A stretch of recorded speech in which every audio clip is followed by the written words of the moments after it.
So hey guys, welcome to Extrovert Aspirant. My name is Anuj. I am preparing currently for CA Intermediate course and my examination in January 25. Since अब सिर्फ एक महीना ही बचा है exam को लेके, all of you guys are now quite serious और some of you guys are wasting your time, and since you are not wasting your time, you are wasting your attempt. मैंने भी बहुत सारा टाइम वेस्ट कर चुका है, but now December is a month of do or die. Yes, D for December and D for do and D for die. Hence, this month is a peak month. अगर इस month में आपने पहले कुछ भी पढ़ा नहीं होगा, so you can able to study and clear. और अगर आपने बहुत कुछ पढ़ा होगा, if you haven't revised, तो फिर you have to fail. बहुत कुछ पढ़ के भी आपको फेल होना पड़ेगा इस अटेम्प्ट में, अगर इस दिसंबर में आपने पढ़ाई नहीं करी तो. Since I have wasted so much time, मैं बोथ ग्रुप से ग्रुप 1 पर आ चुका हूँ. मैंने मेरा टाइम ऐसा वेस्ट किया है, बट मैं ये नहीं चाहता कि मुझे ये ग्रुप 1 वापस पढ़ना पड़े. इसीलिए I will utilize my December to the extent it's possible, जैसा हमने कभी नहीं किया. Since I had done this in foundation, जैसा मैंने फाउंडेशन में किया था मेरे एग्ज़ाम से 20 दिन पहले, वैसे ही आज मैं इंटर के लिए करूँगा मेरे एग्ज़ाम से 1 महीना पहले. हेंस मैं एक चैलेंज क्रिएट करने जा रहा हूँ और मैं चाहता हूँ कि मेरा ये चैलेंज यूट्यूब पर मॉनिटर हो और मेरे साथ बहुत सारे लोग इस चैलेंज में मेरा पार्टिसिपेट बने. And then you guys just be with me and we will together clear our CA inter January 25 attempt, which is a golden attempt for all of us. CA foundation वालों के लिए तो basically golden attempt है ये वाला. Hence जो component है, जो सबसे पहला पार्ट है, वो है मॉर्निंग में वर्कआउट. हमारा दिन वर्कआउट से शुरू होगा. हम जिम से शुरू कर सकते हैं या फिर you can do a home workout. जैसे मैं जिम पे जाता हूँ तो I will do a gym. If workout is a most essential part of our day with our studies. बहुत सारे स्टूडेंट्स को पता भी होगा, बहुत सारे लोगों को पता होगा कि अगर हम कंटिन्यूस हावर में पढ़ते हैं तो हमारा बॉडी ब्रेक मांगता है, और ब्रेक के साथ साथ हमारे बॉडी को तंदुरुस्ती भी चाहिए, जो कि हम उसे मॉर्निंग में दे रहे हैं workout. So if you are doing a home workout तो 20 to 30 मिनट्स आर एसेंशियल, बहुत हो गए. But if you are doing a gym जाने और आने में तो 1.5 hours max for the workout is essential. So हमारा दिन शुरू होगा वर्कआउट से. हम क्या करेंगे, अपने वर्कआउट को भी ट्रैक करेंगे, जिस तरीके से हम अपनी पढ़ाई को ट्रैक करेंगे कि हम कितना अच्छा कर रहे हैं. ये जो दिसंबर मंथ है, हम अपने आप को ट्रैक करके अपने हर एक वर्जन का बेस्ट बनेंगे. हम जो भी कर रहे हैं उसमें हम बेस्ट बनेंगे. तो ये दिसंबर इज अब हम अपनी पढ़ाई शुरू करेंगे. And the time can be suitable to you also guys. जैसे मेरा जो रूटीन है इट्स अबाउट मॉर्निंग में वर्कआउट के बाद मैं अपना फर्स्ट स्टडी सेशन लेता हूँ. Means for example I start my day from 6 PM to 6:30 PM by waking up. Then after 20 minutes by going fresh, just being fresh, मैं gym जाता हूँ.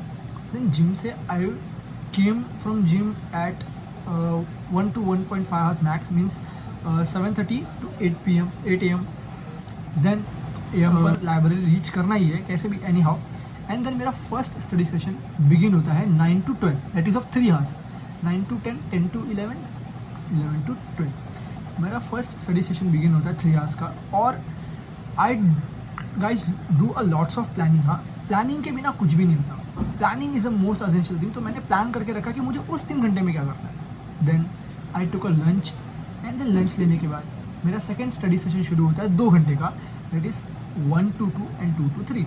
And then I take a rest, means sleep of 1.5 hours, that is in library also, 3 to 4 and 4:30. Then I wake up, and then my third study session begins from 5 to 9 till 9 5, and then I left the library, and then I came to home. I will have my dinner, and then after dinner in the night I will do revising of what I had studied in the day. और सबसे important है revising. We will going to discuss it. ये मेरे challenge का दूसरा हिस्सा है, that is study sessions. 3 study sessions हमें करने हैं दिन के, कैसे भी करके, एनी हाउ, नो एक्सक्यूजेस, क्योंकि एक्सक्यूज़ का मतलब चला गया. सो ये था. अब नेक्स्ट थिंग जो है वो मैं डिस्कस करूँगा। The third component from our challenge is to revise. आप लोगों को पता है हमें ये लास्ट महीने में, दिसंबर के महीने में इतनी प्रॉब्लम क्यों फेस करनी पड़ रही है, क्योंकि हमने अपने पढ़ाई के साथ साथ रिवीजन नहीं किया। हमारे टीचर्स बोलते रह गए, हमारे गाइडेंस बोलते रह गए कि रिवीजन करो, बट हमने रिवीजन नहीं किया और रिवीजन ना करने का खामियाजा हमें दिसंबर में भुगतना पड़ रहा है। इसीलिए अब हम क्या करेंगे, हम क्यूमुलेटिव प्रोसेस से जाएंगे। क्यूमुलेटिव प्रोसेस रिवीजन शुरू करेंगे। क्यूमुलेटिव प्रोसेस रिवीजन क्या होता है सर? क्यूमुलेटिव प्रोसेस रिवीजन होता है जहाँ पर हम अपना डे 1 कंक्लूड करने के बाद डे 1 को रात में रिवाइज करते हैं। हमारा डे 1 इतने से शुरू होता है, बट हम उसे रिवाइज करके इतनी सी कैप्सूल बनाते हैं। फिर नेक्स्ट डे स्टार्ट करने से पहले ही उस कैप्सूल को फिर से खाते हैं। मीन्स डे 2 स्टार्ट करने से पहले आप जहाँ पर भी पढ़ते हो 15 मिनट, आधे घंटे, 1.5 घंटे लगे, आपको डे 1 रिवाइज करना है। डे 1 रिवाइज करना है, उसके बाद ही आप डे 2 का चैलेंज शुरू करोगे। डे 2 का स्टडी सेशन वाला चैलेंज शुरू करोगे। मॉर्निंग में तो फिर आप वर्कआउट ही करोगे। ओके, फिर डे 2 खत्म होने के बाद हम डे 2 को रिवाइज करेंगे, डे 2 की पिल बनाएंगे। फिर डे 3 हम समरी राइटिंग करेंगे। हम डे 1 का समरी लिखेंगे, डे 2 की समरी लिखेंगे। फिर डे 3 पे हम डे 1 डे 2 दोनों का खाएंगे और ऐसे क्यूमुलेटिवली 30 दिन तक करते रहेंगे। फिर एक टाइम आएगा जहाँ हमारा रिवीजन सेशन ही 3 घंटे का हो जाएगा। 1 से 3 घंटे के आसपास में हमारा रिवीजन सेशन ही हो जाएगा। ये होना चाहिए क्यूमुलेटिव रिवीजन। इतनी बार रिवाइज करने के बाद तो हम भूलेंगे ही नहीं। 30 दिन हमारे इस तरीके से यूटिलाइज होंगे efficient. We don't. The next thing, हमारे चैलेंज का और एक बहुत इंपॉर्टेंट हिस्सा है PYQ सॉल्व करना।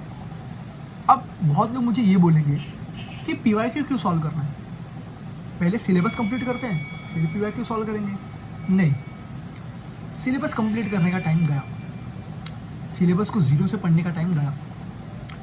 आप सिर्फ की चैप्टर्स पर फोकस करो, उनको कंप्लीट करो।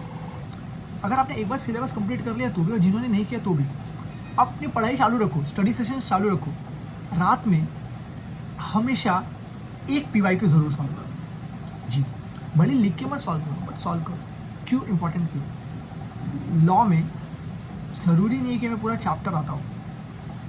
अगर हम चैप्टर ना पढ़ के भी क्वेश्चंस सॉल्व करने जाएंगे, पहले हम उसके आंसर्स को देख लें, फिर हम क्वेश्चंस पढ़ें, तो हमें उसका कॉन्सेप्ट दिमाग में बैठ जाता है। This trick I use in my CA foundation. मैंने लॉ कभी इतने अच्छे से पढ़ ही नहीं पाया, मैं टाइम वेस्ट के चक्कर में कभी लॉ अच्छे से पढ़ ही नहीं पाया। तो at that time what I did, मैंने जितने भी PYQ थे सारे सॉल्व कर लिए। बट कैसे सॉल्व किया, मुझे आता तो था नहीं।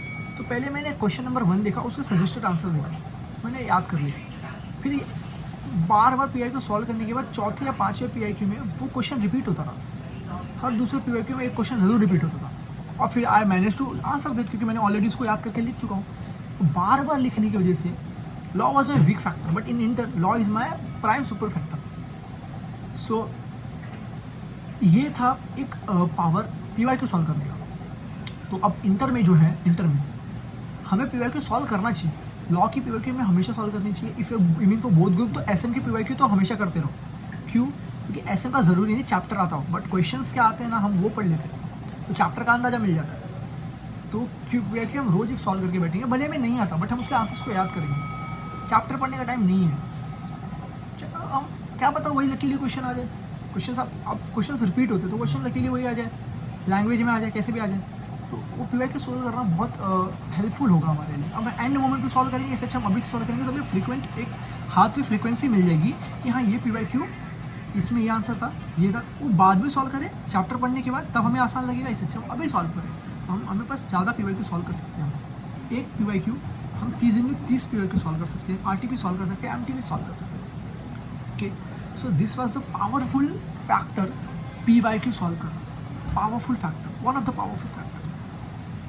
हिंस दिस चैलेंज, मैं आज से रोज workout, 3 study sessions and revision, and उसके बाद एक PYQ रोज मैं सॉल्व करूँगा। And I will conclude my day with a video और I will upload it. It's my challenge part. You guys be with me in this challenge. और हम रात में साथ में बैठ के समरी लिखेंगे कि हम क्या कर रहे हैं, हमने आज का दिन कैसे कंक्लूड किया। तो hence guys, I am new to this platform, but I want to share my experience, क्योंकि a reality of the aspirants can only be seen by a real aspirants, not a fake aspirants. Many of YouTubers are there who are just giving information, but a real aspirant is a real desperate aspirant, knows what he is feeling right now. और मेरा exam sir पर है तो मुझे पता है कि what I am feeling right now, but ये फीलिंग से तो हम एग्ज़ाम लिख नहीं पाएंगे, so we have to do something. तो अभी भी हमारे पास सब्सटैंशियल पीरियड ऑफ टाइम है, सब्सटैंशियल पीरियड ऑफ टाइम है. We can aim our subject. If you are aiming for one group you can aim our subject. If you are aiming for both group you have to plan accordingly. I will show you my plan. So this is my plan. आपके screen पर plan आ जाएगा. In ending मैं सिर्फ इतना बोलूँगा, this video should be a last video to yourself. Guidance का एक रियल एक्सपीरियंस से गाइडेंस लेना इज़ अ फार बेटर एक एडवांस बंदे से गाइडेंस लेना. ओके, जो फाउंडेशन पास करके इंटर में पहुँचते हैं उन्हें लगता है फाउंडेशन में कुछ भी नहीं था, और जो इंटर पास करके फाइनल में पहुँचते उन्हें लगता है इंटर में कुछ भी नहीं था. But the thing which we are going through, हमें पता कि वो चीज़ क्या है.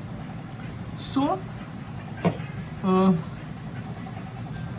जो भी गाइडेंस अब आज तक अभी तक देख रहे थे आप यूट्यूब पे, अब उन्हें ख़त्म करो. ये वीडियो आपका आखिरी वीडियो होना चाहिए, आपका आखिरी वीडियो होना चाहिए.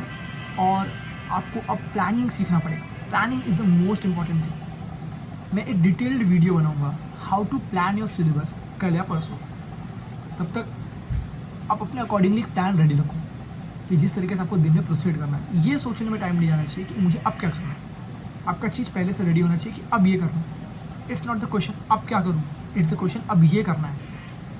सो you have to plan accordingly, to plan your day. So hence मिलकर पार करेंगे अब की बार Jan 25 पार. मैं ग्रुप 1 दे रहा हूँ, मैं ग्रुप 1 पार. मुझे वापस से किताबें नहीं उठानी. जस्ट फियर दिस पेन कि ये वापस, ये अगर मैंने पढ़ाई नहीं की तो ये किताबें मुझे वापस देखनी पड़ेगी. इस फियर को फील करो. और ये फियर बहुत गंदा फियर होता है, फेल वाले स्टूडेंट से पूछना. तो ये किताबें मुझे वापस ना उठानी पड़े, ऐसा एम करो. मुझे भी यही डर लगा रहता है. सो राधे राधे, हरे कृष्णा. मिलते हैं इसी चीज़.